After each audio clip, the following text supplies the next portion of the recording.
ඔන්න එහෙනම් එන්න මාත් එක්ක ලස්සන නිර්මාණයක් හැදෙන හැටි බලන්න. ලස්සනට වැඩ ඉවර වෙච්ච නිර්මාණයක් ඔයාලා දැක්කට ඒ නිර්මාණය පිටුපසින් තියෙන මහන්සිය දවස් ගානක කැපකිරීම ඔයාලා දකින්නේ කලාතුරකින්. ඉතින් මට හිතුණා ඒ වගේ නිර්මාණයක් වෙනුවෙන් කරන කැපකිරීම ඔයාලට පෙන්වන්න. ඒ වෙනුවෙන් වෙන මහන්සිය කොච්චරක්ද කියලා ඔයාලට පෙන්වන්න. එහෙමනම් මේ වීඩියෝ එක ඉවර වෙනකම්ම බලන්න.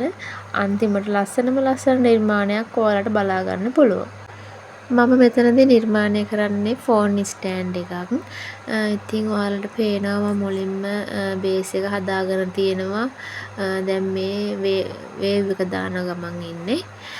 වේව් එක දාලා ඒක සෙට් වුණාට පස්සේ තමයි අපි ඩෙකොරේෂන් වැඩ ටික කරන්නේ. සීෂෙල්ස්, ස්ටිකර්ස් වගේම ග්‍රාස් ඒ වගේ දේවල් පාවිච්චි කරලා අපි මුහුද වගේම වෙරළ කොටසත් ලස්සනට නිර්මාණය කරගන්නවා. ඊට පස්සේ අපිට අවශ්‍ය නම් මේකට ෆොටෝස් වර්ඩින් එහෙමත් ඇඩ් කරන්න පුළුවන්. නමුත් මේක එහෙම එකතු කරලා හදපු එකක් නෙමෙයි. තනිකර මුහුද විතරයි මේ පෙන්නුම් කරලා තියෙන්නේ. වෙන මොකුත්ම නිසලසක්වත් එකතු කරලා නැහැ. ඉතින් අපිට කැමති විදිහකටම කස්ටමයිස් කරලා දෙන්න පුළුවන්. ඔයාලට ඕන විදිහකට. ඉතින් මේ විදිහට වෙරළ කොටසට මම තනකොළ එකතු කරනවා. මේක ආටිෆිෂල් ග්‍රාස් එකක්.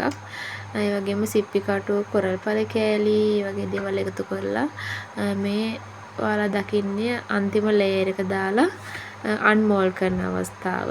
මේක මම එක අතකින් ෆෝන් එක අල්ලගෙන තමයි අන්මෝල් කරන්නේ. තනිය අතින් ඒ නිසා තමයි මේ අමාරු. ඉතින් බලන්න මේ නිර්මාණයක් හදන්න සාමාන්‍යයෙන් දවස් 2-3ක් යනවා. ඉතින් මේ වගේ මහන්සිය මෙහෙම දකිද්දි ගොඩක් සතුටුයි.